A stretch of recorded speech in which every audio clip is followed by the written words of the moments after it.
En la tarde de hoy tenemos la segunda sesión en este tramo de la tarde de jóvenes investigadores entre las 4 y las 5:30 pm, 4:10, 5:40. Les recuerdo que cada expositor tendrá un máximo de 15 minutos. Les pido por favor que sean muy estrictos con los tiempos para que no nos vayamos a correr.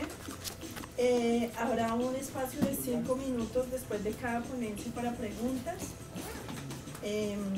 La primera presentación de la tarde corresponde a representación e imaginarios de la guerra desde los medios de comunicación en Colombia, análisis práctico de Lady Catalina Valencia Pérez de la Universidad Nacional de Medellín, a quien le pido esta calle. Bueno, sí. Antes de empezar les quiero recordar que al final de la sesión pueden reclamar su diploma, las personas que sean ponentes, reclamar su diploma en el piso de arriba. ¿Es en el piso de arriba? Sí. Ah, no, en este mismo, aquí al lado. Por favor, reclamar sus diplomas. También les recuerdo que la transmisión se está haciendo en streaming, pero si quieren avisar en sus universidades o algo para que vean la transmisión, y que quienes no tengan computador o no tengan acceso a internet, en el piso de abajo hay una sala de prensa a la cual pueden entrar y pueden acceder porque ahí hay computadores. Les agradezco muchísimo su presencia y le damos la palabra a nuestra ponente.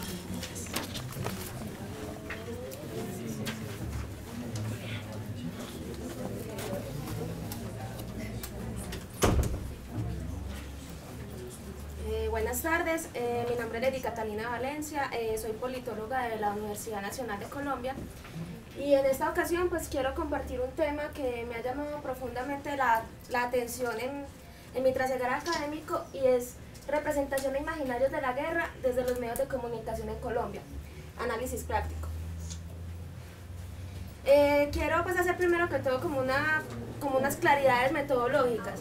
Esta investigación es más de carácter bibliográfico en un nivel exploratorio y se basa pues básicamente en la recolección y análisis de textos en temas como opinión pública, guerra y polemología, y además de eso quise incorporar un componente práctico, como el nombre de la ponencia lo dice, a partir de un pequeño análisis de algunas emisiones de noticieros de televisión nacional.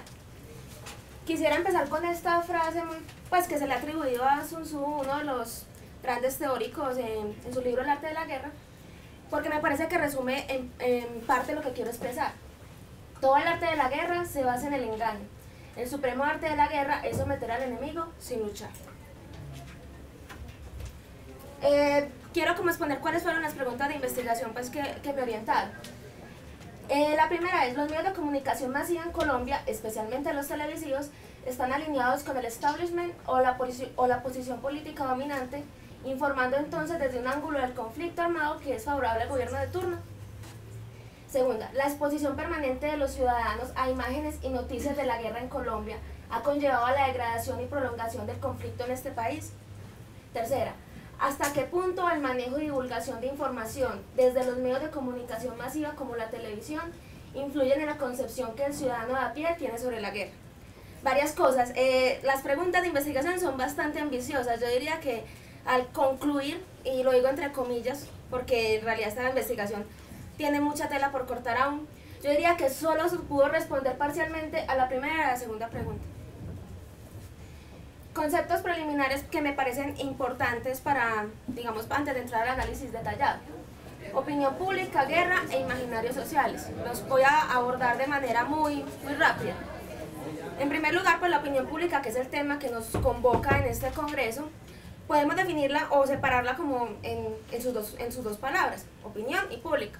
Una opinión es un juicio de valor, es algo que es de carácter subjetivo y que hace referencia a una creencia. No tiene, digamos, la capacidad de ser un análisis positivo o algo tan fuerte como una teoría. Guerra, sin entrar demasiado en conceptos y tipologías, simplemente diríamos que la guerra es el enfrentamiento entre dos o más actores armados en busca de la imposición de voluntades contra el adversario. Imaginarios sociales. Me parece supremamente importante imaginarios sociales porque es básicamente en eso en lo que gira la ponencia. Serían los esquemas socialmente construidos, ya sea a partir de una coyuntura o de una costumbre, para explicar o intentar explicar la realidad. No necesariamente tienen que ser ciertos, ni necesariamente tienen que ser una mentira. Aquí quiero exponer básicamente las 4 generaciones de la guerra moderna, no tanto para exponer detalladamente cada una, sino para entender un poco más lo que es la guerra de cuarta generación, que es donde entra un papel muy importante los medios de comunicación masiva. En la primera generación encontramos características como formaciones lineales, el orden en el campo de batalla, el enfrentamiento entre grandes masas de hombres y la creación de una cultura de orden militar. Esa es la generación, digamos, la última es la característica más importante de esta primera generación, que tuvo aproximadamente unos 200 años de duración. Un ejemplo son las guerras napoleónicas. Ya en la segunda generación hablamos de características como la potencia del fuego, el enfrentamiento entre potencias, el empleo de grandes recursos, y el ejemplo paradigmático es la Primera Guerra Mundial. Ya que pasa en la tercera generación de la guerra, en la cual el ejemplo que es más característico es la Segunda Guerra Mundial, que la potencia del fuego y la artillería es reemplazada, o no tanto reemplazada, pero lo que tiene la importancia ahí es el elemento sorpresa y la velocidad. Y bueno, y otra cosa importante es que se introduce la guerra psicológica y tácticas de infiltración. Es decir, en esta tercera generación no era tan importante aniquilar al enemigo físicamente, sino penetrar sus flancos y debilitar su sistema operativo, más que acabarlo en el campo de batalla.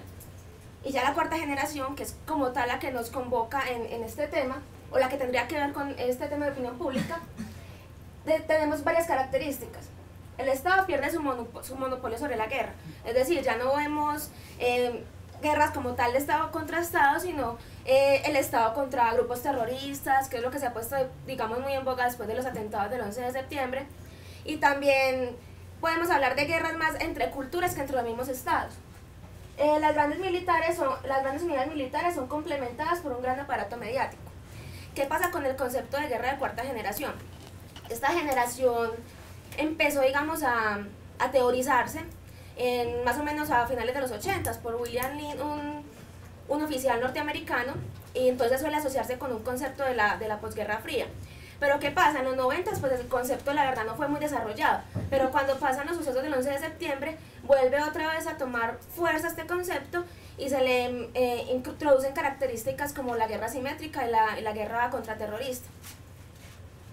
Y en esta cuarta generación, me faltó decir algo, los teóricos dicen que las grandes unidades militares son reemplazadas. Yo no lo puse reemplazadas, sino complementadas, porque según lo que he leído, lo que he visto y mi análisis, no podemos hablar todavía de que todos estos, digamos, toda la logística de guerra como tal, sea reemplazada simplemente por digamos, por la acción de los medios de comunicación masiva. Y ya ahora pues ya un poco el tema que de verdad es como el fuerte de la ponencia, que es el periodismo en Colombia. Tengo que hacer varias claridades. El título de la ponencia habla de medios de comunicación. Es muy ambicioso porque igual yo el estudio como tal lo hice principalmente en lo que refería a noticieros televisados, sino que digamos hay algunos análisis en cuestión de textos que nos permiten dar unos lineamientos generales de otros medios de comunicación como la radio, los medios escritos e inclusive las redes sociales. Esta frase me parece que resume muy bien lo que pasa con el periodismo en Colombia. En conflictos armados intraestatales, como el que vive Colombia, los medios de comunicación son arenas centrales, donde se llevan a cabo diversas disputas, las hegemonías sociales, políticas, económicas y culturales que los antagonistas buscan legitimar en la esfera pública. ¿Qué pasa con esto?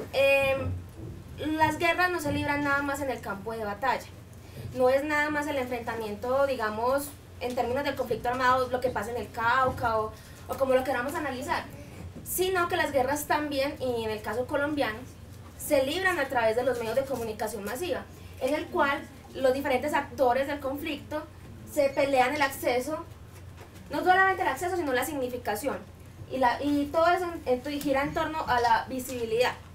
¿Qué pasa? No todos los actores armados quieren ser visibles, o digamos no los actores armados, sino todos los intereses que hay alrededor de una guerra no necesariamente buscan la visibilidad en los medios de comunicación. Puede convenirles estar en un bajo perfil y que la sociedad no sepa de su existencia.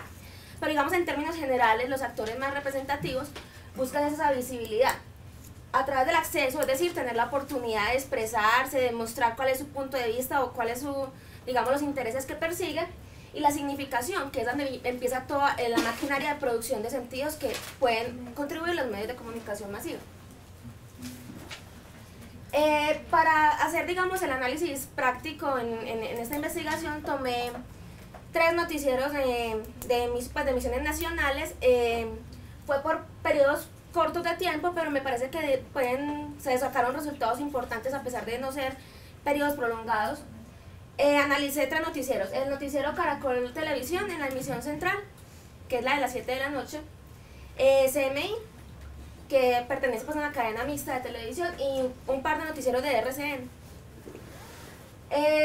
Para la investigación, el análisis de Noticias Caracol, se tomaron las emisiones centrales comprendidas entre el lunes 16 y el lunes 23 de julio, para un total de 8 emisiones analizadas. Destacan los siguientes resultados. Antes de decirlos, me parece conveniente ilustrar que en este momento en el que se hacen estos análisis estaba de moda, perdón la palabra, todo el tema del Cauca, de todo lo que pasaba con los militares, del militar que salió llorando. Bueno, entonces fue muy fuerte el componente, digamos, de guerra allí en esas emisiones. Otra claridad, digamos que los datos que se sacaron fueron midiendo lo que directamente tenía que ver con conflicto armado interno. No medí otros tipos de violencias, porque la violencia no es nada más lo que pasa entre las FARC y el ejército y los indígenas, sino que también tiene que ver con bandas criminales, el crimen organizado en las ciudades, simplemente también la violencia intrafamiliar. Bueno, hay demasiados tipos de violencia. ¿Qué resultados puede obtener? Bueno, esos son como datos pues muy generales, que el tiempo de emisión oscila entre 60 y 80 minutos.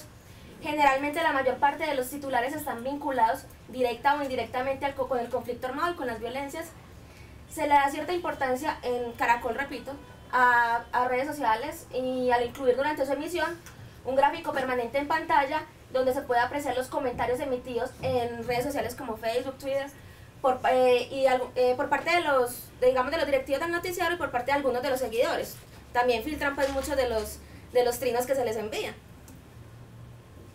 Bueno, generalmente del total del tiempo al aire, entre un 20 y 30% está dedicado al cubrimiento de noticias relacionadas con el conflicto armado. Repito, conflicto armado, sin tener en cuenta otros tipos de violencia que puedan estarse cubriendo en ese momento. La emisión que menor porcentaje de tiempo al aire dedicó a cubrir este tipo de noticias fue la del sábado 21 de julio, con un porcentaje promedio del 12%. Mientras que la que mayor cubrimiento tuvo fue la del miércoles 18 de julio, con un promedio del 45% de la emisión. Otra característica: abundan las intervenciones de agentes del Estado colombiano frente a los eventos noticiosos, y son más limitadas las intervenciones de actores de oposición o conflicto. Es decir, por ejemplo, en el tema del Cauca, entrevistaban generalmente al ministro de Defensa, al presidente, bueno, a todo el mundo, a los militares, pero muy poco a los indígenas. Y yo quería tener un video, pero bueno, por términos logísticos no lo conseguí. Hubo una emisión al mediodía, Caracol, creo que fue en esta semana, una entrevista con Luis Carlos Vélez, el director, que estaba entrevistando a dos, ni siquiera líderes indígenas, era un senador y otro, creo que eran 2 senadores, la verdad no recuerdo bien digamos, la posición que tenían. Y en el noticiero, pues en esa entrevista los bombardeó literalmente, o sea, prácticamente los acusó de estar maltratando al Estado y demás, sin darles ni siquiera la oportunidad como de expresarse. Mientras que cuando eran las entrevistas con el ministro de Defensa y con otros actores, digamos, que pertenecen al gobierno, la posición o la forma de entrevista sí era muy diferente y no trataba como decimos popularmente, de corchar a los entrevistados. Bueno, otra característica: la guerrilla de las FARC es el actor armado ilegal que mayor despliegue mediático suscita en este medio de comunicación. Durante esa semana se habló poco de actores como bandas criminales, delincuencia común y otras guerrillas. Algo que me parece a mí, pues como politóloga, supremamente grave, es que se utiliza de manera permanente la palabra guerra para el cubrimiento del conflicto que se presenta en el Cauca. Si ustedes, no sé, me imagino que muchos han visto el noticiero, los que son extranjeros, pues se les puede de pronto enviar alguna emisión. Era no sé, una parte especial de la pantalla en la que aparece en mayúscula guerra en el Cauca y con fondo rojo. O sea, las implicaciones que tiene eso, decir que hay una guerra y nada más limitándola a una parte del territorio colombiano, desconociendo lo que pasa en las demás partes, me parece pues a mí gravísimo. Bueno, hay muestras claras de polarización en el cubrimiento en favor del poder político dominante en cabeza del gobierno de turno y digamos y de sus instituciones. Eso lo demostraba también con lo que les decía ahorita de las entrevistas y ya se me va a acabar el tiempo, entonces me voy a mover. En CMI, por ejemplo, las emisiones duran aproximadamente 40 minutos, al igual que Caracol, buena parte de sus titulares están relacionados con temas afines al conflicto armado y la violencia. Del total de la duración de los informativos, generalmente entre un 15 y 30% del tiempo al aire está dedicado al cubrimiento de noticias relacionadas con el conflicto armado. Ahí ya vemos que hay una disminución considerable con respecto a las noticias de Caracol. Y bueno, voy adelantando que ya se me acabó el tiempo. En RCN solo se tomaron dos emisiones. Aproximadamente una hora de emisión, 60-70 minutos. Dedican mucho menos tiempo tiempo al aire a este tema, pero sí se enfocan mucho en corrupción, en temas como ese tipo.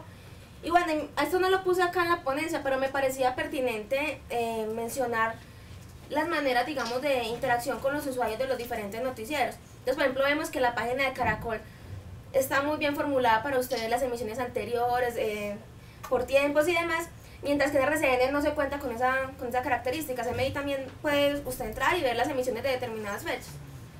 Bueno, voy a leerles esto porque ya me dijeron que tenía que terminar.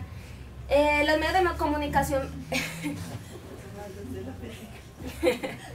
los medios de comunicación son como los resultados o reflexiones finales, porque como les dije, considero que solamente se respondieron de manera parcial 2 de las preguntas de investigación y creo que esto puede darme para 20, 30, 40 ponencias más. Los medios de comunicación de mayor relevancia en Colombia, los medios televisivos, han estado históricamente alineados con los intereses del gobierno de turno y las fuerzas económicas reinantes en defensa del status quo. Pues tenía como varios ejemplos para dar al respecto de eso, pero no sé si... se observa una tendencia permanente por parte de la televisión colombiana para lograr mantener inactiva a la ciudadanía sin incentivar una actitud crítica y constructiva frente a los problemas sociales.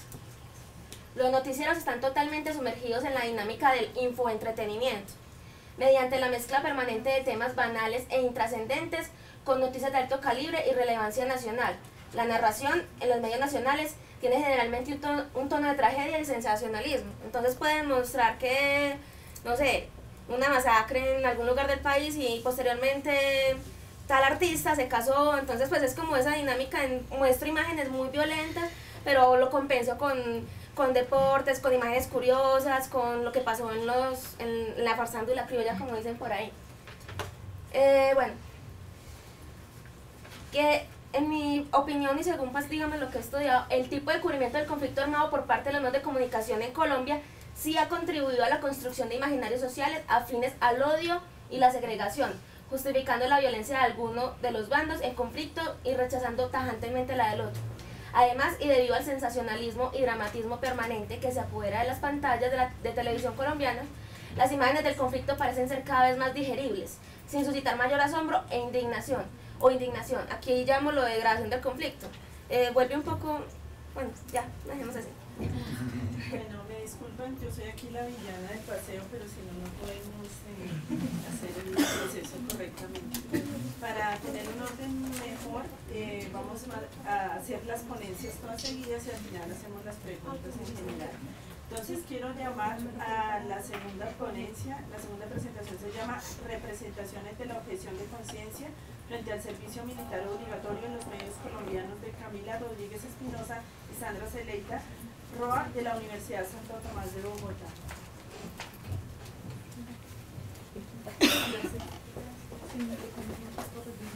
Bueno, buenos días, nosotros somos estudiantes de Comunicación Social de la Universidad Santo Tomás. Tenemos un énfasis muy especial que es el énfasis de comunicación y conflicto. Nuestro trabajo de grado se denominó Las objetoras de conciencia frente al servicio militar sí existen, porque este flagelo o este fenómeno ha afectado mucho a la sociedad colombiana. ¿Qué pasa? Muchos de los chicos de hoy en día no quieren prestar servicio militar y la sociedad le ha prestado mucha atención a eso que sienten aquellos jóvenes, pero no se han detenido a pensar lo que sienten las mujeres frente a esa objeción a que sus hijos vayan a prestar el servicio militar. Ese es nuestro, digamos, tema principal. De ahí se derivó la importancia que le brindan los medios a la objeción de conciencia frente al servicio militar. Objetar, para los que no lo tienen claro, es decir que yo no voy a actuar en contra de lo que mi conciencia me dice que no debo hacer. En el caso del servicio militar hay muchos aspectos que ellos tocan. El primero de ellos es que los jóvenes no quieren hacer uso de las armas, ya sean por un pensamiento pacifista, por un pensamiento religioso, etcétera, etcétera. Varias ideologías de las que los jóvenes hoy en día se acogen para argumentar su posición.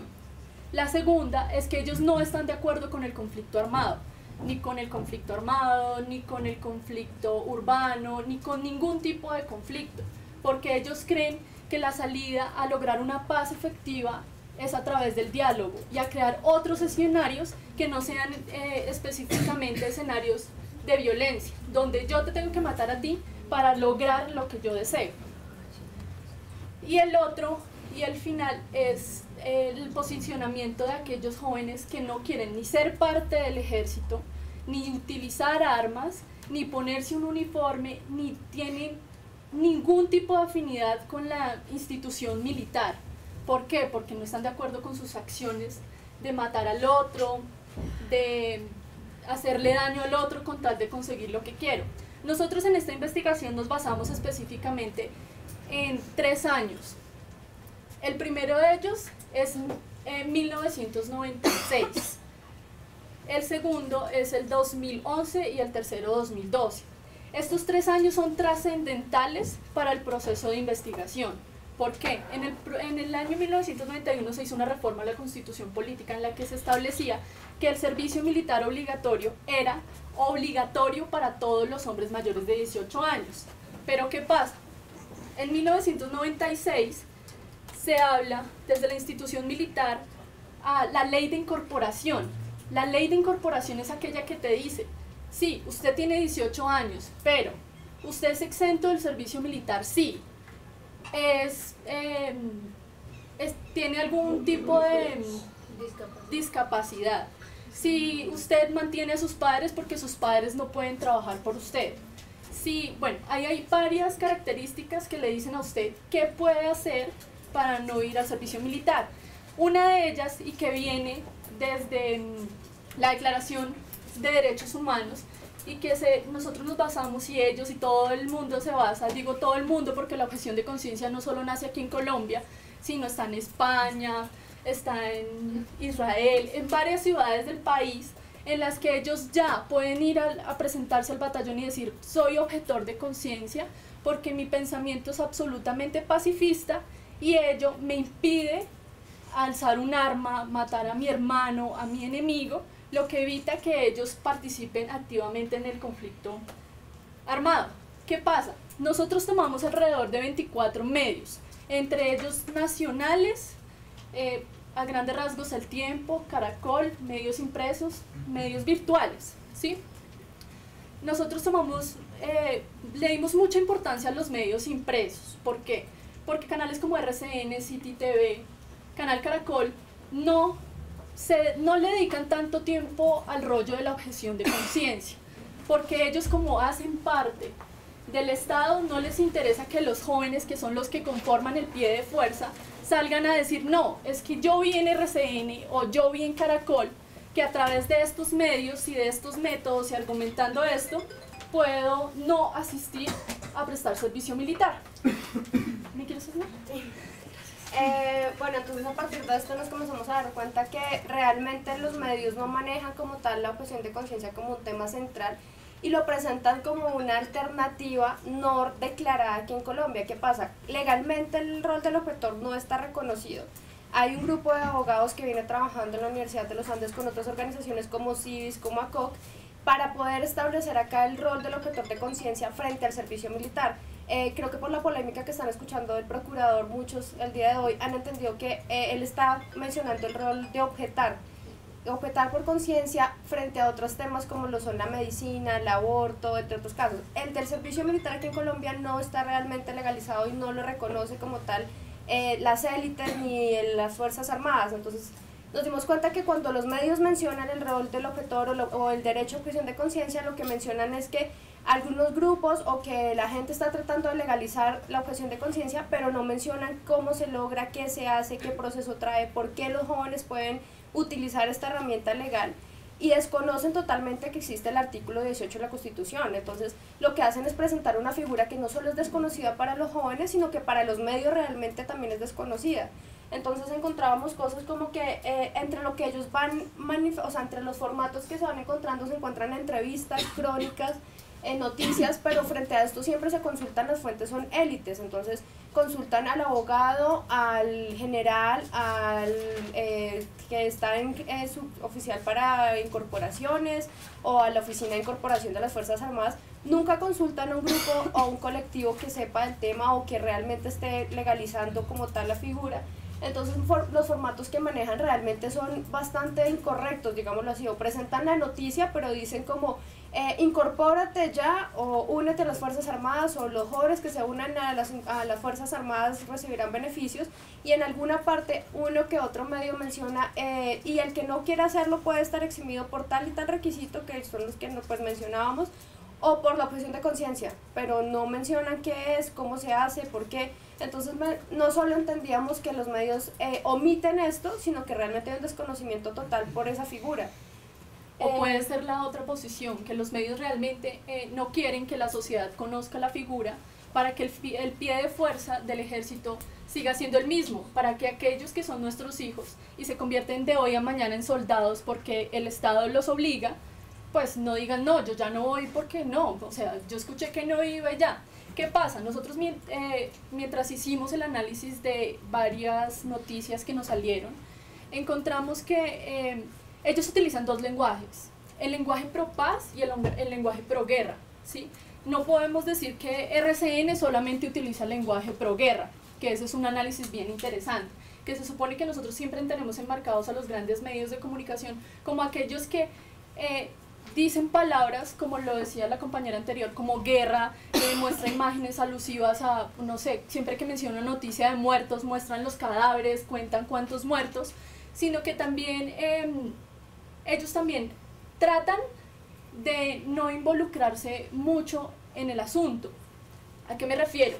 RCN, específicamente hablando de ese caso, RCN en los 3 años que analizamos no encontramos una noticia, encontramos que habla de lo que es la objeción de conciencia, pero lo que es la objeción de conciencia en general, no habla de la objeción de conciencia frente al servicio militar, que eso es otra cosa bien interesante. Cuando nosotros hablábamos con las integrantes de un colectivo, ellas nos decían, nosotras las mujeres también podemos participar en ese escenario como objetoras de conciencia, pero ¿qué pasa?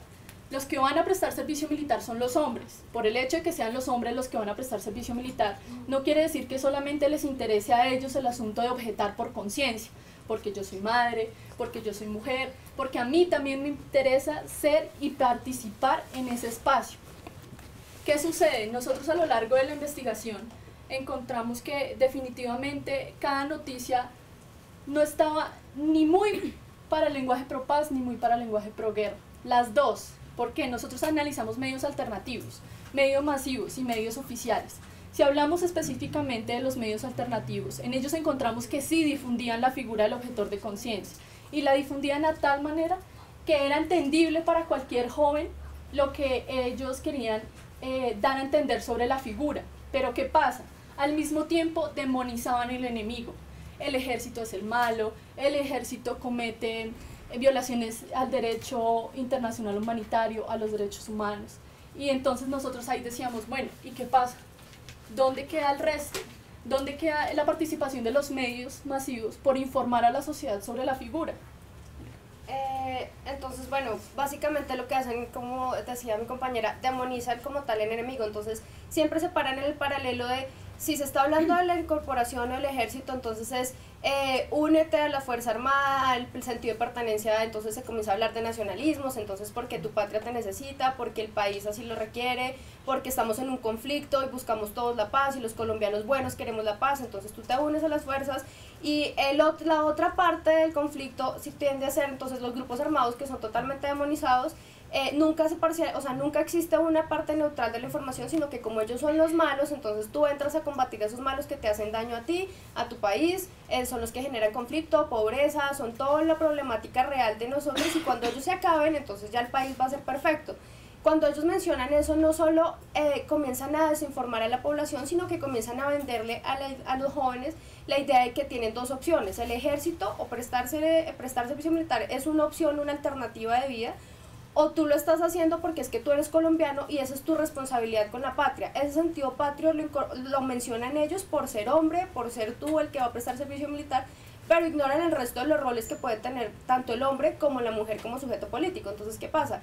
Que el joven que está prestando servicio militar tiene otras alternativas de seguir luchando por su patria, puede pertenecer a otro tipo de grupos o puede prestar un servicio militar como lo propone la objeción de conciencia, que sea totalmente, digámoslo así, no violento, que contribuya a la sociedad, entonces un servicio social o un servicio que sea voluntario, donde tú puedas ir a hacer por medio ambiente, por educación, por pedagogía con niños, muchas formas de contribuirle a tu patria, pero esas ideas no se vendan dentro de lo que los medios están comunicando. Entonces cuando ellos hacen esa diferenciación entre el demonizado o el grupo armado y como tal la fuerza, la institución, entonces tienden a resaltar todo lo que significa pertenecer.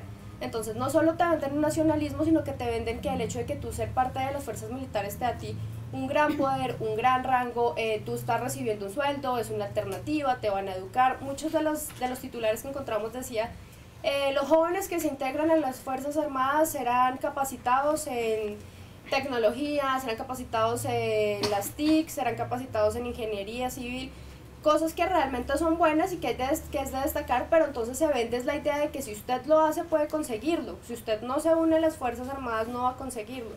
Esa es la alternativa real que le ofrecen a los jóvenes, que si tú quieres ver al ejército lo tienes que ver como un nacionalismo o una alternativa real para conseguir lo que puedes no llegar a conseguir de otras maneras. Como nosotros lo observamos en los medios oficiales, que nosotros lo hicimos como el canal del Ejército Nacional, el canal de la policía, porque nosotros en cierta forma también queríamos verificar qué información brindaba la policía acerca de la objeción y el ejército. Nos dimos cuenta que ellos manejan una ideología que se llama héroes de la patria. Ese eslogan quiere decir que si tú no estás en el ejército, llama a los jóvenes inconscientemente a decir que si hey, tú no estás en el ejército, tú no participas con nosotros, tú no vas a ser reconocido por nadie. En cambio, si portas un uniforme, portas un fusil, ya la gente te va a empezar a ver como un héroe, porque ya llevas contigo valores que la institución militar te brinda. Bueno, para continuar, el tiempo es muy corto, entonces como tal nosotros lo que hacíamos en el análisis era mostrar que realmente no existe ninguna intención nosotros pues como comunicadores de parcializar o de identificar cuál es el malo, cuál es el bueno. Lo que queríamos identificar o evidenciar es que realmente hay una forma de desinformar a la sociedad concreta frente al tema. Entonces, ¿qué pasa? No solo se omite, sino que hay un desconocimiento real también por los medios. Las últimas noticias que salían en el año 2012 normalmente incluyen una noticia que sale sobre un objetor de conciencia reconocido colombiano que fue eximido de seguir prestando servicio militar por sus principios religiosos. Los medios reconocen la noticia, pero la entrevista que le hacen no se la hacen ni a un objetor ni al joven, sino que incluyen informaciones del ejército frente a esa posición de que el joven lo habían eximido, no había tenido que seguir prestando servicio militar y que es un objetor reconocido. Al ser el primer objetor reconocido en Colombia, nos dimos cuenta que las noticias no solo están generando esa parcialización, sino que realmente es un tema totalmente oculto, que no solo no interesa a las élites o a los medios de élite, sino que está realmente generando movimientos sociales y generando medios alternativos frente a esto. Entonces ya surge otra forma de informarse sobre el tema, ya surge otra forma de comunicar sobre este tema, y realmente nos genera pues la incertidumbre de saber qué va a seguir pasando si el tema sigue creciendo, si la objeción de conciencia sigue generando tanto polémica y tanto movimiento en torno al servicio militar, si los medios de comunicación masivos no van a informar o van a seguir siendo totalmente parcializados. Para concluir, nosotras encontramos sorprendentemente que el 98% de las noticias que analizamos hablan únicamente, como lo decía anteriormente mi compañera, de joven, incorpórese, vaya a tal batallón a tal hora, lleve tales documentos, lo cual nos muestra que definitivamente la desinformación de todos los jóvenes es grandísima, porque, no sé, si yo hago un tanteo acá de cuántos conocen la figura, no sé cuántos me puedan decir yo conozco la figura, pero hay muchos jóvenes que son los directamente afectados que no conocen la figura ni la hacen valer. Mientras que el otro 2%, uno de RCN y otro de objetores y objetoras de conciencia, hablan de la objeción de conciencia, de la figura y de las herramientas que se pueden hacer valer para no prestar el servicio militar. ¿Listo? Sí. Muchas gracias.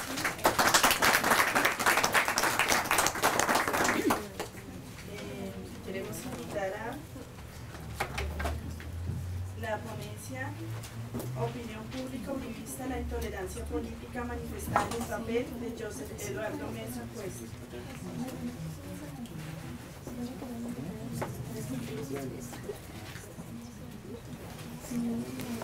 Buenas tardes. Bueno, pues yo soy José Mesa, soy estudiante de cuarto semestre de Ciencia Política de la Universidad Nacional de Colombia, de la sede aquí en Bogotá. Mi ponencia se titula La opinión pública uribista, la intolerancia política manifestada en el papel. ¿Cuál es la agenda de mi panel? En la primera voy a hablar acerca de un resumen del texto, luego acerca de la introducción, luego un marco teórico, explicar en sí qué es la opinión pública uribista, cuáles son sus características y cuáles son sus principales autores, la crítica de y ya entrando en materia hablaría de cuáles son las críticas que esta le hace tanto al gobierno de Santos como a la izquierda, a la oposición colombiana, y analizar algunas conclusiones que pueden resultar un poco controversiales. Bueno, en la introducción, yo me manejo por esta hipótesis. La opinión pública uribista es un poco de intolerancia política porque deslegitima a sus contradictores y al mismo gobierno nacional. Si uno analiza varias de las columnas de varios autores de la opinión pública uribista, lo que se puede descubrir es que ellos son principales focos de intolerancia política, ya que ellos deslegitiman sistemáticamente a cualquiera que se oponga a dicha ideología, llámese gobierno nacional, ya que ha impuesto su propia forma de gobernar y no la que trataba de exponer Uribe, y a otros que son opositores o simplemente no están de acuerdo con esa ideología. Entonces, la opinión pública uribista es, por decirlo así, la palabra principal de esta ponencia. La problemática de investigación consiste en que esas columnas tratan de imponer un ideario acerca de, como comentaba una panelista en el panel pasado, acerca del enemigo político, exponer que prácticamente todo el mundo que se ha opuesto a la ideología uribista es un enemigo político, no solo de Uribe, sino también de todo el conjunto de la nación. La metodología y las técnicas de investigación que manejo son puramente cualitativas. Aquí no manejo ningún tipo de estadística como lo han hecho algunos autores, y simplemente por el motivo de que este tipo de análisis también pueden ameritar un análisis cuantitativo, analizar cuál es el discurso, cuál es la ideología, cuáles son las implicaciones de esta. Y el objetivo de la ponencia es simplemente determinar cuáles son los factores. Aparte de estos, hay otros también por los que se puede considerar que la opinión pública uribista también puede ser un foco de intolerancia política. El marco teórico, me baso en estos 4 puntos. Primero, ¿qué es la intolerancia política? Como en casi todos los conceptos en ciencias sociales y ciencias políticas, hay muchos autores que discrepan, que no están de acuerdo con algo, y en este caso en especial de la intolerancia política lo que ocurre es que no hay, por decirlo así, un buen concepto que ayude a plantearse mejor estas preguntas. Entonces yo creé un nuevo concepto de intolerancia política, y es que para mí la intolerancia política son manifestaciones, sean violentas o no violentas, en las cuales un grupo político radical actúa en contra de otro que se lo opone parcial o totalmente. O sea, llámese dicotomía entre izquierda y derecha. La intolerancia política en ese caso consistiría en actuaciones bastante fuertes, bastante controversiales de uno y otro lado, bajo la lógica de toma y daca. Los medios de comunicación. ¿Por qué los medios de comunicación como tales pueden constituirse como foco de intolerancia política? Por varias razones.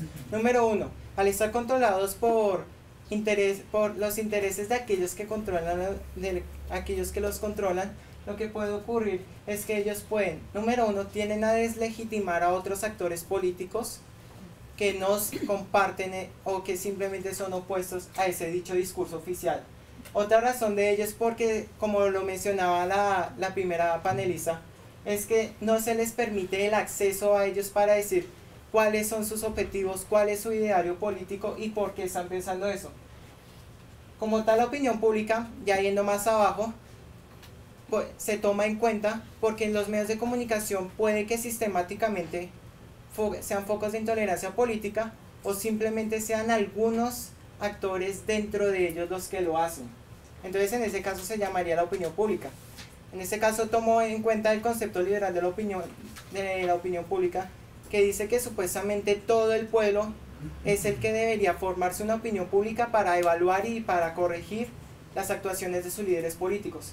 Pero como eso es prácticamente imposible, lo que se hace es elegir a unos representantes que se conocen como formadores de opinión, que son los que tratan de imponer, en vez de representar, por desgracia, una forma de pensar acerca de un fenómeno político. ¿Cuáles son los factores de intolerancia política? El primer factor de intolerancia política es la deslegitimación a actores políticos, a diferentes actores políticos. Esa deslegitimación lo que hace es simplemente hacer, en términos generales, hacer ver al opositor del discurso oficial como un enemigo, como una amenaza al orden, como una amenaza social como tal. Y hay 5 maneras en las que deslegitimación puede ocurrir. Número 1, la victimización del endogrupo. El discurso oficial como tal considera que es la víctima del exogrupo, que por decirlo así es el grupo opositor. La deshumanización es haciendo ver a los otros grupos sociales como simplemente personas que no tienen características humanas como tales. La proscripción es que se aplican conceptos adjetivos políticos o religiosos para que sea más connotativo como tal esa deslegitimación. La caracterización de rasgos reúne más que todos los anteriores puntos que expuse, y el uso de rótulos políticos o religiosos. Otra forma es la promoción del pánico moral. La promoción del pánico moral consiste en que la opinión pública puede hacer ver que un grupo social está amenazando como tal el orden político y creando un ambiente de temor tal que lo único que puede incitar eso es actuar de una manera bastante violenta en contra de esos grupos. Y el tercero, que se considera, es la legitimación del discurso oficial. Eso se puede lograr de una manera más fácil mediante la ocultación o ocultamiento de los actores, de las falencias que tiene el discurso oficial y la deslegitimación sistemática de otros. Debido a que me falta mucho tiempo, voy a adelantar un poco más rápido. ¿Qué es la opinión pública uribista? Para mí la opinión pública uribista es el conjunto de políticos, de periodistas y de formadores de opinión que, aparte de defender o expandir la ideología uribista, lo que hacen es tratar de imponerla en todo el conjunto de un país. ¿Cuáles son sus representantes? Para el motivo de esa ponencia, escogí 3 que son los más relevantes según la revista Semana, en un artículo que publicó hace aproximadamente 4 años, que son José Obdulio Gaviria, que en el escalafón se podría considerar como el más radical de toda la opinión pública uribista, secundado por el exministro de Interior y de Justicia de la primera administración de Uribe, Fernando Londoño Hoyos, y terminando por Plinio Puleyo Mendoza. ¿Cuáles son sus características? Las principales características de la opinión pública uribista es que aparte de tratar de imponer la ideología uribista en el conjunto de la población, lo que hace es que deslegitiman a muchos actores sociales, entre ellos la rama judicial colombiana, las ONGs líderes de izquierda, periodistas que están investigando temas relacionados con esas personas y todo eso. En la primera parte, trato de explicar acerca de cuál es la crítica a la política de Santos. Estas son las cuatro características principales de esa crítica. Número 1, gabinete de ministros. Santos antes de su gobierno escogió unos ministros que no eran del agrado de Uribe y ahí fue cuando empezó la división. La segunda, las relaciones diplomáticas con los países vecinos. Como Chávez y Correa eran prácticamente enemigos políticos de Uribe, ellos vieron el restablecimiento de las relaciones diplomáticas entre esos dos países por parte de Santos como un error. La tercera, las investigaciones judiciales hacia funcionarios uribistas.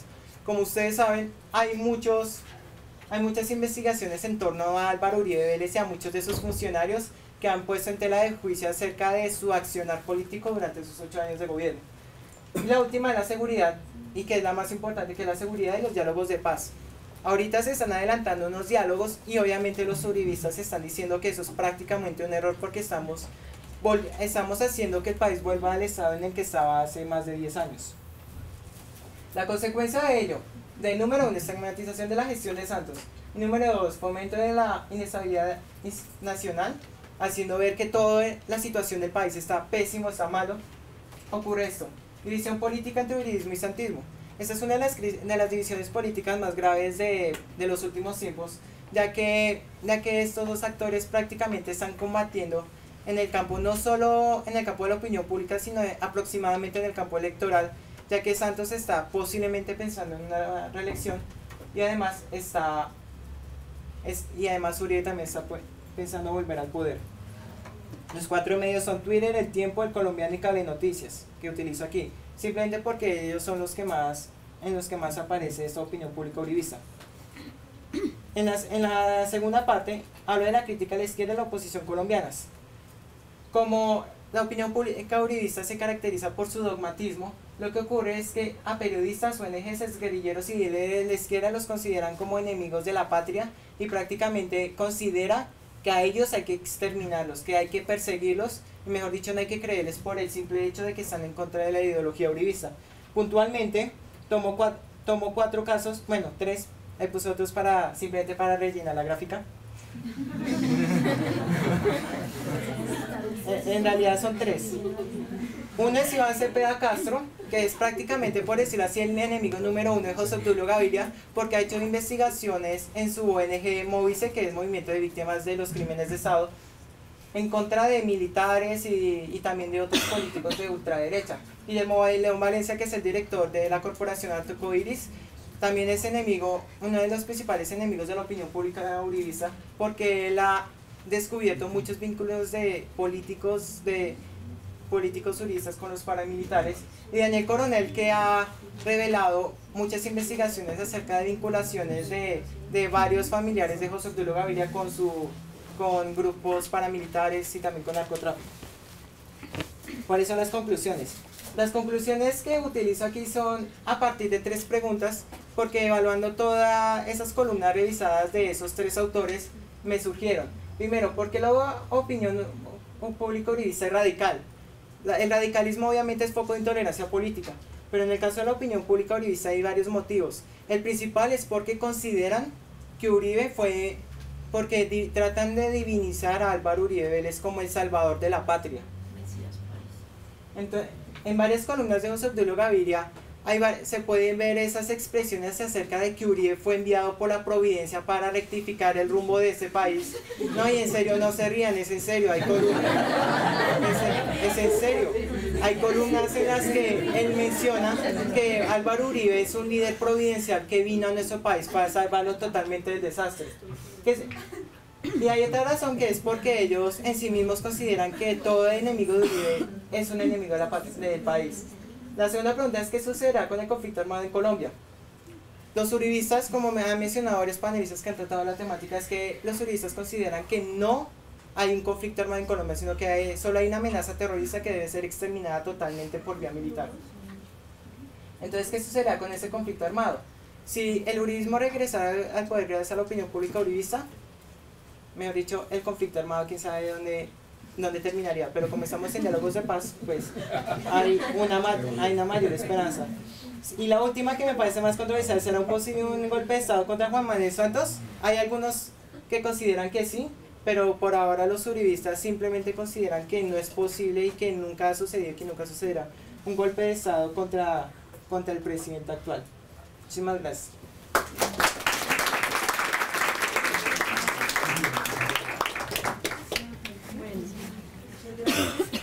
La cuarta presentación se llama Aproximación al análisis del discurso presente en las noticias del periódico El País de Cali y los comunicados emitidos por la ASIN, el CRIC, la PCDHDD y los periodistas Simone Bruno y Jorge Enrique Botero sobre la minga de resistencia social y comunitaria entre el 12 y el 28 de octubre de 2008. Los ponentes son Silvia María Pineda Ramos y Juan Sebastián Bedoya García de la Pontificia Universidad Javeriana de Cali, Colombia. Gracias. Bueno, buenas tardes, bienvenidos todos. Me alegra poder compartirles en representación de mi compañero Juan Sebastián y yo una investigación que realizamos para nuestro trabajo para aplicar como el título de comunicador de la Universidad Javeriana Cali. El tema de nuestro trabajo de grado es aproximación análisis del discurso presente en las noticias del periódico El País de Cali y los comunicados emitidos por la Asociación de Cabildos Indígenas del Norte del Cauca, el CRI, que es el Consejo Regional Indígena del Cauca, la PCDHD, que es la Plataforma Colombiana de Derechos Humanos, Democracia y Desarrollo, y los periodistas Simone Bruno, que es un periodista italiano, y Jorge Enrique Botero, que es periodista colombiano, sobre la minga de resistencia social y comunitaria entre el 12 y el 28 de octubre del 2008. Bueno, inicialmente me gustaría contarles qué es una minga. La minga es un trabajo comunitario que se reúne para lograr un objetivo común. Nosotros analizamos un acontecimiento que fue el de la minga de resistencia social y comunitaria del 2008. Este acontecimiento logró movilizar a un gran número de comunidades indígenas y grupos sociales de diferentes organizaciones a nivel nacional. Nos llamó mucho la atención hacer esta investigación porque la vía panamericana se une entre el departamento del Cauca y el departamento del Valle del Cauca. Entonces pasa digamos, la movilización, llega hasta la ciudad de Cali a eso de mediados del día 28 de octubre y llega también a Bogotá al 6 de noviembre a reunirse con el presidente y con el gobierno de turno, que en ese entonces era el gobierno del presidente Álvaro Uribe Vélez, y pues algunas investigaciones también pues de este tipo de eventos han tenido como unas amplias lecturas acerca de este evento, reportándolo como una noticia. También es un acontecimiento presentado exclusivamente por diferentes medios de comunicación. Nosotros analizamos 10 noticias del periódico El País de Cali. Es un periódico tradicional, conservador, de una de las familias más adineradas y conservadoras del Valle del Cauca, que es la familia Lloreda. Actualmente se encuentra dirigido por una administradora de empresas que se asoció pues con la familia Lloreda, y pues los otros fueron 4 comunicados que emitieron la ASIN, la Asociación de Cabildos Indígenas del Norte del Cauca, un comunicado del CRIC, un comunicado de la plataforma, un comunicado de Simone Bruno y un comunicado del periodista Jorge Enrique Botero. Bueno, la pregunta de investigación es cuáles son las características de los discursos presentes en las noticias del periódico El País de Cali y los comunicados emitidos por la ASIN, el CRIC, la plataforma, los periodistas Jorge Enrique Botero y Simone Bruno sobre la minga social y comunitaria entre el 12 y el 28 de octubre de 2008.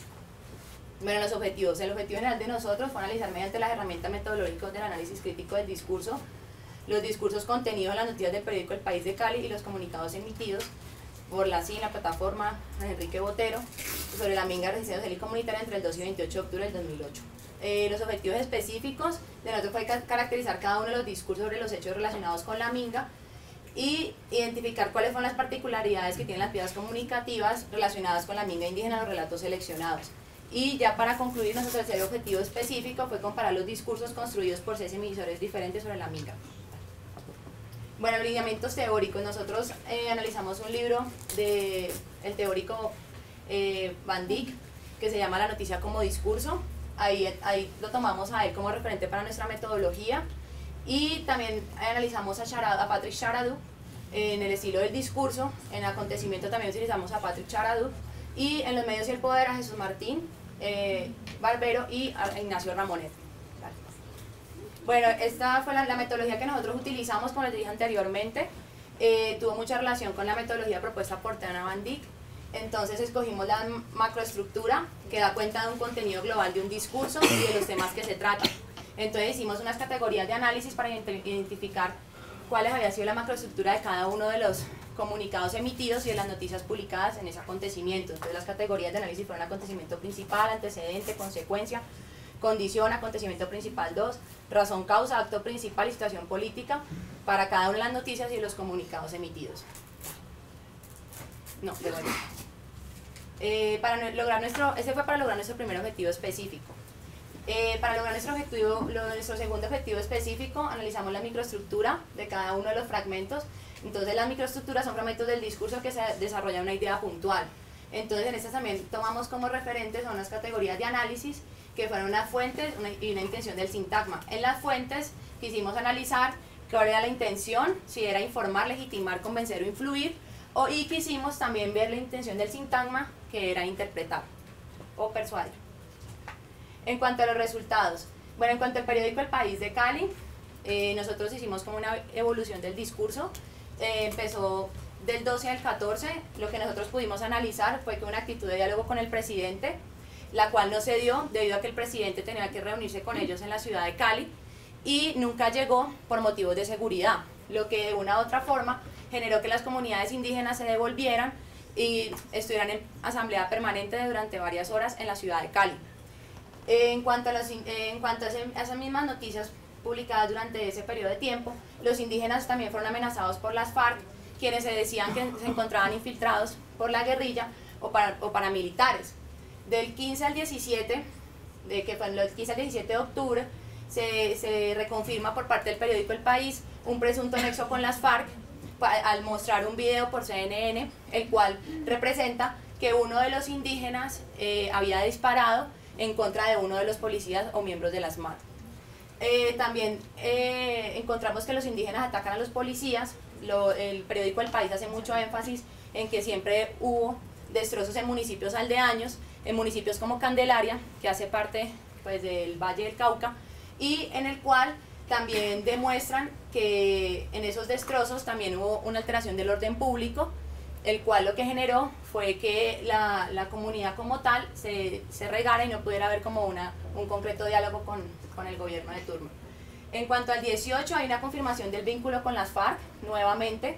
Hay una intención de negociar por parte del presidente, pero no se logra debido a que el presidente solamente exige poderse dialogar con una pequeña organización de los indígenas, lo cual los indígenas no comprenden, porque dicen que no les parece, debido a que ellos quieren dar a conocer 5 propósitos de ellos, los cuales son el rechazo al Tratado de Libre Comercio. Ellos quieren que se les cumplan unos convenios y acuerdos que han sido ya antes pactados. Quieren también, rechazan la política de seguridad democrática y también quieren como visibilizar las organizaciones sociales que hacen parte de esta movilización. Bueno, en cuanto a la macroestructura, en el día 23 nosotros analizamos que hay un policía que disparó en defensa propia. El periódico El País se centra en que realmente no hubo en sí un momento como de crisis durante la movilización, porque los indígenas lo que decían era que habían matado a Teófilo Forero, uno de los miembros de los indígenas, y el periódico El País sostenía que uno de los policías había disparado en defensa propia. Para el día 28 hay un fracaso de intento de diálogo, como les comentaba anteriormente, vuelve y se recalca otra vez el fracaso de intento de diálogo aquí en el CAN, en Cali, en el CAM, y también los indígenas rechazan pues, al presidente. En cuanto a la microestructura, encontramos que se narra en un tono informativo. El periódico El País, todas las noticias, 10 de las noticias que ellos publican, se encuentran en las secciones de orden y 2 en sección de entorno. Hay unos fragmentos interpretativos por parte del periódico El País. Hay un uso de palabras aborigen y nativo. Es muy marcado el que nosotros encontramos que no se dirigen discursivamente a las comunidades indígenas, como por ejemplo decir los Nasa, o los Embera, sino que ellos dicen como aborigen o nativo. Hay unas fuentes muy recalcadas, que es Feliciano Valencia, un líder indígena, y también el presidente Álvaro Uribe. Y un ejemplo de los fragmentos encontrados en cuanto a las microestructuras es que pese a la carretera fue despejada, los indígenas permanecían al acecho, concentrados en la zona montañosa. Bueno, en cuanto a la Asociación de Cabildos Indígenas del Norte del Cauca, en la macroestructura del 13 al 23 hay unos enfrentamientos en la vía panamericana, hay denuncias de asesinatos y amenazas por parte de la Corte Interamericana de Derechos Humanos, quienes piden por favor apoyo para poder ayudar a que no se realicen como desacuerdos o disturbios durante la movilización de las comunidades. No hay acuerdos con el gobierno y un miembro de policía dispara en la marcha.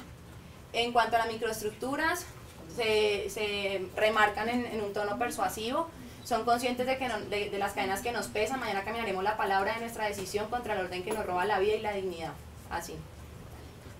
En cuanto al Consejo Regional Indígena del Cauca, hay una macroestructura, la cual se refiere, este comunicado se refiere a la minga, se declara en asamblea permanente, de acuerdo a la situación que pasó con el presidente Álvaro Uribe en el CAN en la ciudad de Cali, y hay una microestructura que se relata de manera informativa, donde el presidente Uribe no asistió al debate como se había previsto, envió propuestas a través del gobernador del Valle y ofreció reunirse en el marco de un consejo comunitario solo con la delegación de la minga de Residencia Social y Comunitaria.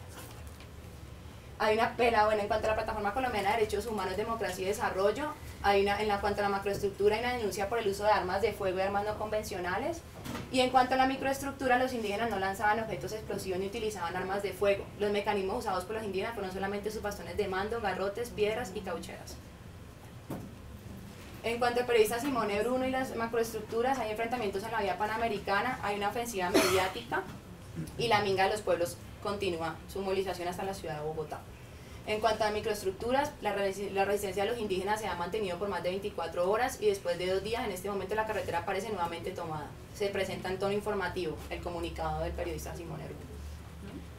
Y en cuanto a los resultados del periodista Jorge Enrique Botero, en cuanto a la macroestructura, policía y ejército utilizan armas no convencionales, hay unas acusaciones de supuestos vínculos entre indígenas y las FARC, y en cuanto a la microestructura, al menos 20 uniformados han sido heridos en enfrentamientos con indígenas, cuyo epicentro es la vereda La María, en el suroccidental departamento del Cauca, donde se concentran al menos 20.000 manifestantes. Se relata en un tono informativo. Y en cuanto a las conclusiones, lo que nosotros pudimos analizar como tal, es que la información de las noticias se encuentra estructurada por sesiones determinadas por el medio de comunicación. En cambio los comunicados son relatorías que se realizaban el mismo día, que las realizaban cuando se terminaba pues la movilización en el día. Ellos se sentaban, relataban lo que había sucedido y no eran impresos, a diferencia de las noticias del periódico El País, que sí las analizamos de manera impresa. La CIN no tiene una estructura determinada, fueron emitidas por diferentes organizaciones privadas y por personas. Bueno, se muestran los hechos de orden público, los bloqueos de la vía panamericana, las declaraciones de fuentes gubernamentales y algunos líderes indígenas. En cuanto a la CIN, pues se remarcan las cosmovisiones o formas de percibir de pensarse la realidad que ellos tienen. Se presentan 2 tipos de discursos, hay un discurso de resistencia, lucha y oposición muy marcado, y hay una búsqueda de diálogo y negociaciones con el presidente Álvaro Uribe. Y en cuanto al CRIC, hay una intención constante por reivindicar los derechos de las comunidades indígenas. En cuanto a la Plataforma Colombiana de Derechos Humanos, de Democracia y Desarrollo, se presenta un tono informativo. Esta plataforma hace énfasis en un diálogo abierto y democrático con el gobierno. En cuanto a Simone Bruno, se presenta un tono interpretativo. Los medios de comunicación verifican fuentes sin citarlas. Y en cuanto a Jorge Enrique Botero, hay una descripción de hechos relacionados con la movilización por todo el país. Gracias. Bueno, les agradecemos mucho a las personas que nos pusieron hoy sus ponencias y damos paso a las preguntas del público. Yo tengo una pregunta. El nombre de la primera ponente. Para mí, Lady. Para Lady, en los resultados, si no estoy mal, hablabas del mantenimiento de una audiencia inactiva. Me gustaría como que profundizaras en eso, ¿a qué hace referencia con el mantenimiento de una audiencia inactiva? Mira, lo que pasa es que, bueno, me faltó una buena parte de lo que quería presentarles.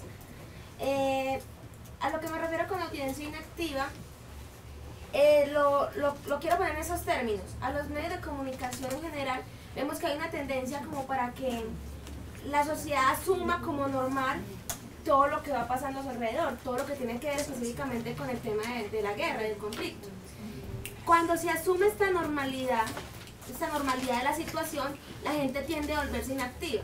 Es decir, no nada más me acostumbro a ver la imagen de los enfrentamientos, de los secuestros y demás, sino que como me acostumbro a verla, pues ya no actúo con respecto a ellos. Entonces a eso era lo que me refería con la inactividad.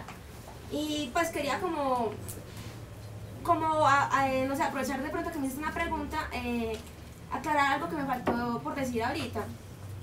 Cuando yo hablaba de que sí se podía concluir de que los medios de comunicación masiva, pues específicamente los televisivos en Colombia, sí, que el gobierno está diciendo en este momento. Entonces, bueno, eso no, lo último no fue lo que me preguntaste, sino que me pareció importante aclararlo y espero, no sé, haberte pues, contestado bien lo que me estás diciendo. Para ti también, tú dentro de las preguntas que planteaste en la investigación, hablas sobre una exposición de la ciudadanía o del resultado que puede prolongar el conflicto. A mí me gustaría saber qué herramientas están dando una exposición utilizaste para medir eso. Mira, cuando les dije ahorita, les dije que yo pensaba que lo que había respuesto muy parcialmente era la primera y la segunda pregunta, especialmente la primera. Precisamente en este aspecto de medir, me decías como la continuidad del conflicto. Sí, cómo la exposición de esos contenidos puede prolongar o no el conflicto. Precisamente en ese aspecto considero pues digamos que la respuesta a la investigación me ha quedado corta porque todavía falta mucho por profundizar en esa área. Retomo un poco lo que decía ahorita. Para mí, prolongación y degradación van de la mano. Pero mi pregunta no es hacia el resultado, sino hacia qué herramienta metodológica utilizar. Mira, la herramienta metodológica ahí básicamente fue lo que dije al principio, pura bibliografía. Entonces, leí, digamos, estudios. Uno de los estudios que más me llamó la atención fue el que mostraba ahorita de Bonilla, que tenía una cita textual ahí, que medían, digamos, el cubrimiento mediático o las posiciones que han tenido, valga la redundancia, los medios, en distintas etapas del conflicto armado. Entonces, básicamente lo que me basé en eso fue en pura bibliografía, y si no te puedo decir que me metí pues como en la parte que analicé actualmente, no. Eso fue básicamente exploración de otros textos y otras investigaciones que han hecho otros teóricos colombianos. Sí, también es para ti, quería que ahondaras más. Es que sé que faltó un tiempo para que ahondaras más en el tema. Y no me quedó claro cuando decías que, o sea, cuáles son las consecuencias de que en los medios se hable de que solo existe la guerra en un lugar determinado en Colombia. ¿Qué ocurre con estas cuestiones? Mira, no es propiamente que estén diciendo que solo hay guerra en un lugar en Colombia. Yo me refería específicamente al caso del Cauca, porque es que ahí es donde vemos la importancia del lenguaje. Si tú eres un ciudadano común que no tienes ni idea, bueno, de qué significa la palabra, o sea, qué diferencia hay entre guerra, entre conflicto, entre violencia, y a mí me bombardean en las 3, 4, 5 misiones que hay diarios, con la palabra guerra ahí en tu pantalla, en rojo, muestran a los soldados llorando, que los están expulsando. Usted como ciudadano común, ¿qué piensa? Y dice, guerra en Cauca. Entonces, a lo que yo me refería con eso, es que si tú pones una connotación tan grande, solo para, o sea, como para mí, era un desconocimiento de lo que pasa en otros sectores. Está bien que la situación en el Cauca es sui generis, pero el hecho de ponerlo y especificarlo solo en ese territorio, me da la impresión de que estaban ocultando otros tipos digamos, ¿cómo decirlo? De verdades, exacto, que están surgiendo alrededor de todo el territorio colombiano. Entonces solo enfocaban su guerra en el territorio del Cauca. Entonces, ¿qué pasa con Medellín, de donde soy yo? ¿Qué pasa, digamos, que ya es guerra urbana, pues es otro tema que no está como propiamente en lo que expuse? ¿O qué pasa con otros territorios como el Pacífico, Nariño, bueno, en fin? Entonces para mí tenía una connotación grave que pusieran esa palabra permanentemente, no nada más en los titulares, sino en, digamos, no sé, yo no soy comunicadora, no sé cómo le llamen a ese espacio ahí en la pantalla, y que aparte solo lo limitaran a un territorio. Yo quería pues completar tal vez algo, decir algo, y es que aparte de que no dijeron mucho tiempo lo de guerra y maxificarlo y todo, no se contó las otras verdades detrás del conflicto del Cauca. También me parece que las exposiciones todas son como van muy encadenadas, y por eso me parece que lo que hace RCN, creo yo, a mi pensar, seguirle dando política y manifestando, mostrando más a Uribe y mostrándole su opinión y al uribismo, dándole más pantalla para que haya de pronto una reelección más adelante. Entonces minimizar lo que hace Santos o lo que hacen los otros movimientos sociales para que Uribe probablemente pueda, digamos, surgir. Entonces una de esas también creería yo que es lo que hablaban las niñas del servicio militar. Entonces el que está en el servicio militar, el que presta el servicio militar, entonces todos los días nos bombardean con propaganda de que son los héroes y que son los que nos van a salvar como de la guerra, supuestamente, de la guerra que realmente no es una guerra, es un conflicto social, pero que son los que nos van a salvar, pero no muestran también lo que pasa con los soldados o con los que prestan su servicio militar o los que están dentro de las Fuerzas Armadas, qué pasa después de que ya quedan en discapacidad, en que ya tienen problemas psicológicos, no muestran qué pasa con ellos. Digamos, es muy particular cómo de cierta forma se analiza que el joven que participa en la guerra desde la parte de las Fuerzas Armadas, desde el grupo de la institución, es un héroe, pero se demoniza al mismo joven que tuvo que incursionarse en el conflicto armado a otros grupos por forma, o sea, por una participación obligatoria, por conveniencia, por situación social, por situaciones que así ameritan como tal su realidad, pero realmente, como dice ella, nos bombardean todo el tiempo con que el que está en el poder y está combatiendo, o sea, que está usando un arma de igual forma, es un héroe, pero el que está al otro lado es demonizado como aquel enemigo que no importa sea compatriota, sea simplemente otro joven más, está inmerso en un conflicto que viene siendo igualitario, pero que todo el tiempo nos bombardean cómo se legaliza la figura, o sea, cómo ese soldado es el bueno porque está al lado del poder y cómo el contrario al poder, como decía también la ponencia del Niño de la Nacional, es totalmente demonizado, o sea, está totalmente así, tranquilo, así digo todos.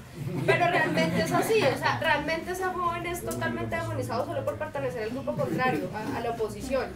Entonces sí es bastante complejo cómo los medios llegan a tener ese tipo de connotaciones, la guerra, el héroe, el guerrillero, el asesino, la oposición total. Además que hay algo muy interesante, perdóname, agrego algo ya. Y es que es muy cierto lo que tú dices, los soldados son héroes hasta que son funcionales para la institución. En el momento en el que ellos pierden una pierna, pierden un brazo, la institución los ayuda por cierto tiempo y ya después ya no vuelven a ser jamás útiles para la institución. Ya dejan de ser héroes, exactamente, y ya son aislados a un rincón. Ya no son tan útiles como lo eran antes, que eso es lo que no muestran los medios, sino los medios muestran la época en la que yo, institución militar, te colaboro con el servicio militar, la asistencia psicosocial, psicológica para ti y para tu familia. Pero después de todo ese proceso de 6 meses, ¿qué sucede con ellos? ¿Dónde están los héroes que ellos nos muestran a diario en sus propagandas? Creo que primero él que va con el tema y yo me toco el tema. Pues primero son 2 cosas. Lo primero es que pues, bien dicta la ley de que los jóvenes bachilleres no pueden ir al frente de batalla. Primero eso.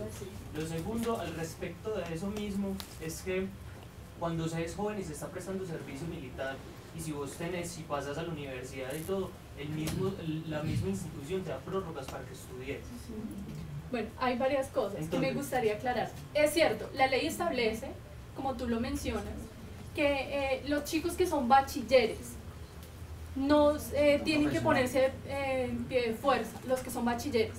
Los que son regulares, que son los que no han terminado el bachillerato, ellos son los que van a apoyar el pie de fuerza. Pero ¿qué pasa hoy en día?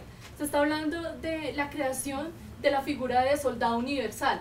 La institución militar utiliza bachilleres para ponerlos en pie de fuerza. Que nosotros no lo veamos es otra cosa. Pero si tú vas y le preguntas a un bachiller que acaba de salir de prestar servicio militar, ¿qué funciones cumplió? Él te va a decir, estuve caminando, estuve enfrentándome contra las FARC, etcétera, etcétera. En cuanto a lo que tú dices de la educación, también es cierto. ¿Qué pasa? Los jóvenes bachilleres que estudian hasta, qué mentira, los que están haciendo carreras profesionales tienen la posibilidad de terminar su carrera y arreglar su situación militar. Pero los que estudian en instituciones como el SENA, carreras técnicas, ellos si no les es prorrogado como tal el espacio. Ellos les dicen, de hecho, los camiones que se ubican acá en Bogotá, tú los encuentras. SUA, Portal de SUA, que es SUA Rincón, que son los, digamos, los lugares más vulnerables. Tunal, y hay camiones que se ubican al frente del SENA, porque en la ley de incorporación no dice que se deben eximir del servicio militar aquellos que estén realizando carreras técnicas, sino aquellos que estén realizando carreras profesionales y que sea posible certificar. Lo que pasa es que lo que tú te refieres es un fenómeno que se está dando mucho ahorita y son las batidas o las levas. Realmente eso no es reconocido por las Fuerzas Armadas como un fenómeno que esté sucediendo. ¿Qué pasa? Después de mucho analizar, después de un año de investigación, lo que nos dimos cuenta es que realmente no solo el fenómeno existe, sino que ese tipo de reglas que hay en la incorporación, que están establecidas y que están ahí, que se cumplen, por un lado, realmente son omitidas en poblaciones vulnerables, como lo mencionaba mi compañera. ¿Qué pasa? Que uno cree que realmente eso nunca sucede, que los bachilleres no hacen eso, o que realmente tú por pertenecer a una institución no funciona. Pero resulta que, como dice ella, en carreras técnicas o simplemente por ser un joven que está en una zona vulnerable, como es decir, alrededor de batallones al sur de Bogotá o en SUA, se ven expuestos a las levas. ¿Qué pasa? Que cuando ya son totalmente, o sea, cuando ya te suben al camión, por más que tú quieras solucionar tu situación militar, si corres con suerte vas a tener más o menos 1 año, 2 años de aplazamientos, de otra vez proceso hasta que tu vida realmente dura 1 o 2 años sin libreta militar, sin corresponder a procesos como universidad o que puedas trabajar sin libreta militar, etcétera.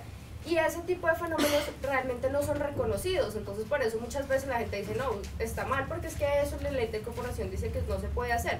Lo que pasa es que el fenómeno hace que sea así, la incorporación ilegal, digámoslo así, también por parte de las Fuerzas Armadas se está dando. Cuando la polémica salió en los medios, lo que dicen las Fuerzas Armadas es que eso es ilegal y que aquel que está haciendo, aquel participante o aquel general, o bueno, digámoslo así, no con rango, pero aquel que esté haciendo eso es ilegal y será posado bajo la fuerza militar, o sea, va a ser como tal judicializado, juzgado, pero realmente es algo que es un fenómeno, digámoslo así, como detrás de las incorporaciones, es el fenómeno que se da ahora. Por eso mucha gente dice, eso es imposible, eso no se da, pero realmente es lo que nos ha dado a investigar durante 1 año y medio el problema. Bueno, no sé si la compañera ahorita se escuché mal, pero hay la sentencia de la Corte Constitucional dice que Uribe no puede regresar al poder. O sea, no hay manera que regrese, ¿cierto? Otro articulito que se modifica. Pero bueno, eso es distinto. Y lo del compañero acá, que tengo dos formas que no tengo muy claras. Opinión pública por representación, no tengo muy bien qué era. Y el otro asunto es de la política, digamos, de Uribe, o sea, de los antisantistas, se puede decir. O sea, no sé si es un poco maniquea, digamos, en el mismo término. Bueno, pues con la opinión pública, lo que pasa es que hay unos formadores de opinión que supuestamente lo que hacen es representar a los intereses de la nación, pero a la larga lo que resultan es imponiendo su forma de pensar a esa población. Entonces, no sé si ahí entendió. Digamos, opinión pública entendida como aquellos representantes, ¿cierto? Frente a la opinión pública mía, la opinión pública que estamos generando nosotros acá, ¿cómo se toma? Nosotros no somos representativos en este momento. Sí, pero exacto, lo acaba de decir. Lo que pasa con la opinión pública uribista es que como él trata de imponer su forma de pensar, lo que ocurre es que no toma en cuenta la opinión pública de todos nosotros. O sea que es un caudillo registrado. Más o menos, es como un caudillo. Pero entonces el término directamente es asignados a ellos, no a nosotros. En cuanto a la segunda pregunta, con la intensa que quiere decir. Pues lo que quiero decir es que vos estás hablando de opinión pública, es que no recuerdo, ¿cómo es que era el opinión pública uribista? Opinión pública, sí, o sea, ¿qué es lo que genera opinión pública uribista? Son 3, no sé cuántos hay periodistas, algunos trabajan en el tiempo, tomaste inclusive como referencia a Cable Noticias, cuando cambia de dueño, se van todos los uribistas, entonces ahí como que hay un problema, pues no veo yo como una pequeña problemática donde no se delimitó en el tiempo, porque es muy claro ver en Cable Noticias cuando sale el antiguo dueño de Cable Noticias, que era una persona que está investigada por paramilitarismo, entonces ahí salen José Tulio, salen el que era el barbero, Entonces ahí es donde, bueno, ese tiempo está limitado. Sí, pues para ser honesto, si no, ese detalle no tenía realmente conocimiento de que Cali Noticias estuviera, de que el antiguo director de Cali Noticias, que en realidad tenía una posición bastante ultraderechista, haya salido por investigación por paramilitarismo. Pero en cierto modo, en la actualidad, en estos tiempos actualmente he visto algunos programas acerca de ciertas temáticas de un programa en específico de Cable Noticias que se llama 360 grados, que hay algunas partes, por ejemplo en los análisis recientes del proceso de paz con las FARC, en las que ellos asumen que prácticamente eso es un error, eso ya ahí prácticamente están tomando la línea ideológica de la opinión pública uribista. Otro ejemplo que expongo para afirmar lo dicho es que en otra edición de ese programa se analizó acerca del ingreso de Venezuela a la Mercosur. Entonces los analistas decían unas cosas que realmente para mí parecían ilógicas. Uno de ellos decía que una de las consecuencias de eso es que las FARC no solo se van a expandir en Venezuela, sino que también se van a expandir en todos los países miembros de la Mercosur, o sea, lo que es Argentina, lo que es Uruguay, también lo que es Paraguay. Entonces decían que es una amenaza porque prácticamente se estaría regionalizando el terrorismo. Entonces ahí también están compartiendo mucho la línea de José Tulio Gaviria y de otros formadores de opinión uribistas en las que dicen que la guerrilla está infiltrada en otros países y simplemente lo que quieren es a través de eso, número uno, legitimar su lucha armada o en términos de ellos su lucha terrorista y aparte de eso también simplemente causarle un mayor daño a nuestro país. Bueno, yo quiero cerrar, pero antes abusar de mi papel de moderadora para hacer más que una pregunta como una preocupación, y es que yo siento que hay algunas críticas alrededor del uso de las palabras conflicto armado, guerra, etcétera, en las críticas que se usa la palabra de manera indiscriminada, pero justamente creo que nosotros también estamos cayendo de una manera errada en el uso de esas palabras. El uso de la palabra guerra, de la palabra conflicto armado, tiene unas connotaciones políticas, no son sinónimos para poder escribir una noticia en el caso de un periodista. O sea, la guerra tiene una connotación política totalmente distinta a lo que puede ser, no sé, un ataque terrorista es una cosa y una guerra es otra cosa. Entonces me parece que si a lo mejor, en el caso de la primera exposición, a lo mejor el noticiero RCN pone en un titular algo que dice guerra, quizá ellos no tengan clara la connotación política, quiero pensarlo, bueno, puede ser, que no tengan clara la connotación política de la palabra guerra, pero nosotros sí tenemos que tener en cuenta esa connotación porque justamente por eso se cerraron unos diálogos entre los grupos armados y los gobiernos.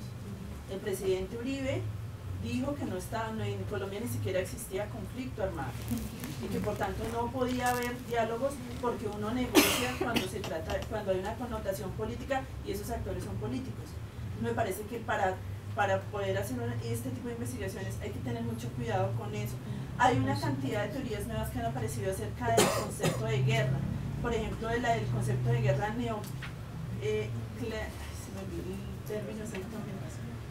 bueno, que es como digamos que una guerra posmoderna que cumple, de acuerdo con, bueno, yo lo digo porque yo hice una investigación sobre eso, cumple todas las condiciones, este país cumple todas las condiciones para estar en este momento en una guerra que se puede llamar una guerra posmoderna. Uno podría demostrar, de acuerdo con la definición que se da de esa guerra, que este país está cumpliendo con esa guerra. Entonces, a lo mejor los periódicos o a lo mejor los noticieros ponen un titular que diga guerra para llamar más la atención de los ciudadanos, pero nosotros deberíamos preguntarnos si realmente no es cierto que estemos en guerra, porque por no creer eso, muchas veces nos han pasado cosas bastante graves. Bueno, les agradezco muchísimo su presencia, esperamos que sigan asistiendo a todas las conferencias que vienen en adelante. Les recordamos que en sus bolsitos van a encontrar la programación, van a encontrar los sitios a los que pueden ir, etcétera, y los esperamos mañana muy temprano para continuar con este